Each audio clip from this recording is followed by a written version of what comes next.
Well, I hope you've joined me for the rest of this walk. We'll see where it goes, folks. I just got a bunch of things here. They might intermingle a little bit over this little walk we're having, but I on Monday mornings I get on a Zoom call with Tom Ziegler. He is the son of Zig Ziglar, the great motivational speaker and sales guru, and Tom has picked up the mantle and is just he does a really good call, and I get on there and I with a bunch of other coaches and I enjoy them. But there's a wonderful man on there. He has the word of the week, and a couple of weeks ago here a while back, Kenneth O'Neill is his name. Wonderful man of God, and great coach.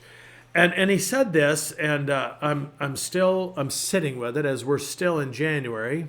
I think this will be in January. If not, it'll be February. We're still in 2026 and working our way through this year. But he said this: you can't start or have a new beginning with an old mindset.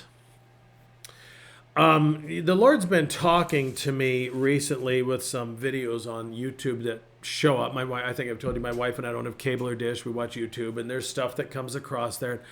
And sometimes I listen to them, and I'm like, okay, that's, click, go back, we're going to move on. But there's recently the Lord has been speaking to me through one creator, and it's been on detaching. And, I just talked last week about unfriending, and there are times you do that, but I'm not going to go down that road again. But detaching, sometimes we have to detach from old mindsets. We were talking this morning around the table praying and talking about the people in Nigeria, Christians in Nigeria, who are being kidnapped in church. And a very wise contributor to that conversation, Andy Frudd. I might be stealing his thunder, but we'll talk about it later. But he talked about there's kidnappings that go on every Sunday in our churches. Text comes, oh, I got to take it. You just got kidnapped.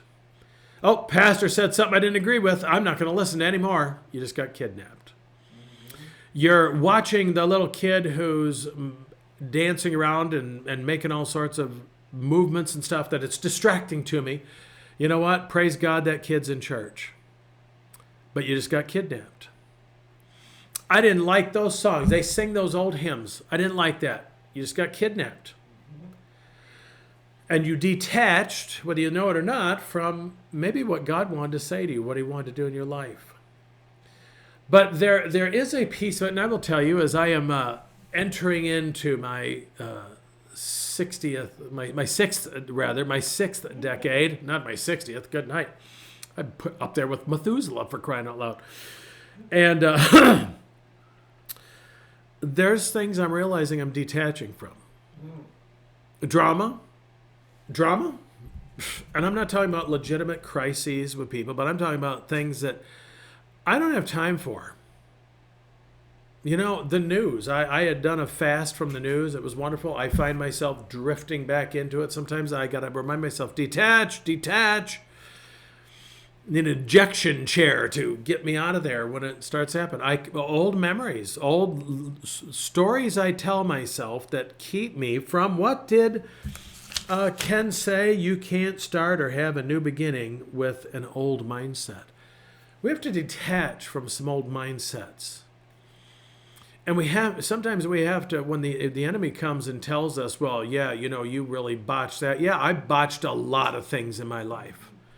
I saw something the other day that talked about what is the proper response when someone brings up your past. Say someone comes back into your life and they say, well, you remember when you did that from 15 years ago?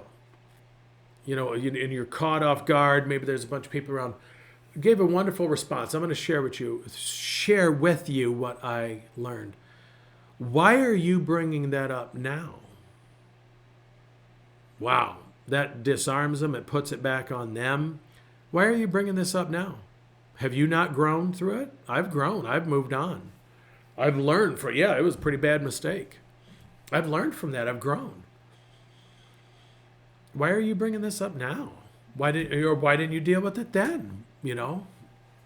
I've grown. I've healed. I've morphed into something hopefully better. But we can get stuck there, can't we? We can get stuck in our stories. Someone recently said to me when I mentioned to them that I was going to be 60 this year, I know I don't look it. Comment in the section that I don't look at, please. It's, well, you're going to start having some problems now. Oh, I don't think so.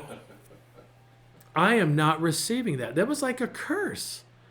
I'm not going to receive that. Maybe I won't. Maybe I'm going to be in my best, I'm going into my best decade yet. I don't know. There, that detaching is about letting go. Sometimes it's people we have to let go of. There are people that Jesus said we need to have nothing to do with. And Paul said too, there's people that you need to stay away from. We need to detach ourselves. Yeah, but they're family members. Yeah, well, you might need to love them from a distance, as Tracy Strawberry says. You can still love them, just they're toxic people. There's people out there that brighten a room when they leave it. You can still love them, but it's like, man, I can only be around them so long, and then it's like, I got to go, detox or something. So this detaching thing, there's some things that, we need to just walk away from. I talked about, a drama. There's the drama thing. It's just, there's some people, they thrive on it. They don't know how to do it. There's people in my life who they have to have somebody to fix or rescue. And sometimes the Lord's going to give me an opportunity. I'm going to say, I have someone for you to rescue. And they say, who? You. You're so busy trying to rescue everybody else that you're letting yourself drown. And you're really the only person you can do anything about anyway. As a pastor, I've learned that. I can't make anybody do anything. Can't make anybody come to my church. I can't make anybody stay at my church. I can't make anybody change their life. They have to decide, with the help of the Lord, am I going to do this? And as I have said to my congregation many, many times, I am responsible to you, not for you. I am responsible to tell you the truth. You're responsible for what you do with it. So, folks, I'm going to challenge you a little bit to detach from some old mindsets. My acquaintance, Ken O'Neill, you can't start or have a new beginning with an old mindset. What mindsets do you have that you need to let go of? What mindsets do you have? What are some stories you're telling yourself that you say, you know what, going into 2026, and it's still time, you know what? Today you begin a new day, and you begin a new life. Today you have a blank piece of paper for you and God to write a new story with. What will it be? What do you want that story to say? And start writing it. And detach from those things, those people, and you may not be able to, I get it. You have coworkers, maybe I got to work with them, but you know what? You don't have to let them kidnap you from your life. I'm going to leave it right there. There's some stuff for you to chew on. And as we keep walking, sometimes you need to walk in silence and just chew on something. So I'm going to let you chew on that. Until next time, I'm Pastor Mark. Grace and peace.